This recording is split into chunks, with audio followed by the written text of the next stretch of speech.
एक प्रदेश के एक प्रसिद्ध नगर में सुभद्र नाम का एक धनी बनिया रहता था। वह बड़ा दानी था। लोगों को सेवा और धर्म कार्य करते रहने से उसके धन में कुछ कमी आ गई। समाज में उसका मान घटने लगा। इससे सुभद्र को बहुत दुख हुआ। वह दिन रात चिंता में रहने लगा। यह चिंता उसे अंदर ही अंदर खाए जा रही थी। वो सोचने लगा, धन के बिना मनुष्य के गुणों का भी समाज में आदर नहीं होता।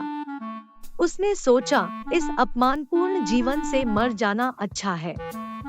इन्हीं विचारों में डूबा हुआ था कि उसे नींद आ गई। नींद में उसने एक स्वप्न देखा। स्वप्न में एक देव ने साधु की वेशभूषा में उसे दर्शन दिए और कहा, तेरे पूर्वजों ने मेरा भरपूर आदर किया था, इसीलिए तेरे घर आया हूँ। कल सुबह फिर इसी वेश में तेरे पास आऊंगा। उस समय तू मुझे अपनी तलवार से मार डालना। तब मैं मरकर सोने का हो जाऊंगा। वह सोना तेरी गरीबी को हमेशा के लिए मिटा देगा। सुबह उठने पर सुभद्र इस स्वप्न के बारे में ही सोचता रहा। उसके मन में अनेक शंकाएं उठने लगी। न जाने वह सपना सच था या झूठ। इन्हीं विचारों में उसका मन डांवाडोल हो रहा था। सुभद्र यह सोच ही रहा था कि एक साधु अचानक वहां आ गया। जैसा कि उसने सपने में देखा था, उसे देखकर सुभद्र का चेहरा खिल गया। सपने की बात याद आ गई। उसने पास में पड़ी तलवार उठाई और आऊं देखा न ताऊं, तुरंत साधु को मार दी। साधु उसी क्षण मर गया। भूमि पर गिरने के साथ ही उसका सारा शरीर सोने का हो गया। सुभद्र ने उसका स्वर्णमय शरीर छिपा लिया। किंतु उसी समय एक बालू नाई वहां आ गया था। उसने यह सब देख लिया था।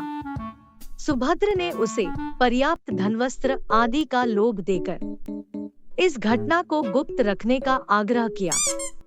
नाई ने वह बात किसी और से तो नहीं कही, किंतु धन कमाने की इस सरल रीति का स्वयं प्रयोग करने का निश्चय कर लिया। अब अगले दिन सुबह उठकर वह साधुओं की खोज में निकला।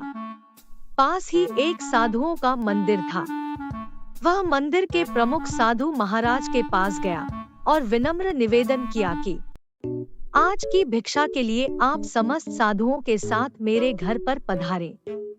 साधु महाराज ने बालू नाई से कहा, हमें निमंत्रण न दो, हम अपनी मर्जी से ही आते जाते हैं। तुम अपने घर जाओ, हम किसी भी दिन तुम्हारे द्वार पर अचानक आ जाएंगे। बालू नाई को साधु महाराज की बात से कुछ निराशा हुई, किंतु उसने नई युक्ति से काम लिया। वह बोला, मैं आपको भिक्षा के लिए नहीं बुला रहा। मेरा उद्देश्य तो आपको पुस्तक लेखन की सामग्री देना है। यह महान कार्य आपके आए बिना नहीं होगा। साधु बालू नाई की बात मान गया। बालू नाई जल्दी से घर को पहुंचा और वहां जाकर उसने तलवार देखी और दरवाजे के पास रख दी। थोड़ी देर बाद सारे साधु बालू नाई के घर पहुंचे। बालू नाई तो उनका ही इंतजार कर रहा था।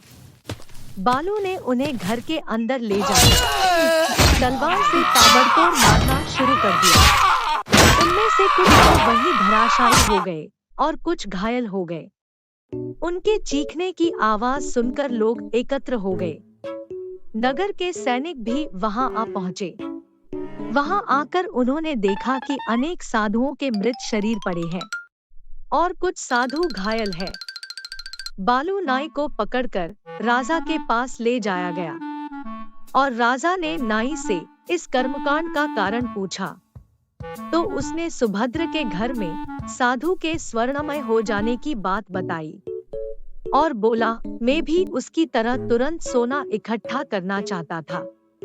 बालू नाई के मुख से यह बात सुनने के बाद राजा ने सुभद्र को बुलाया और पूछा, क्या तुमने किसी साधु की हत्या की है? सुभद्र ने अपने स्वप्न की कहानी शुरू से लेकर अंत तक सुना दी। राजा ने उस बालू नाई को मृत्युदंड की आज्ञा दी। वीडियो को लाइक, शेयर और चैनल को सब्सक्राइब करना ना भूले। धन्यवाद।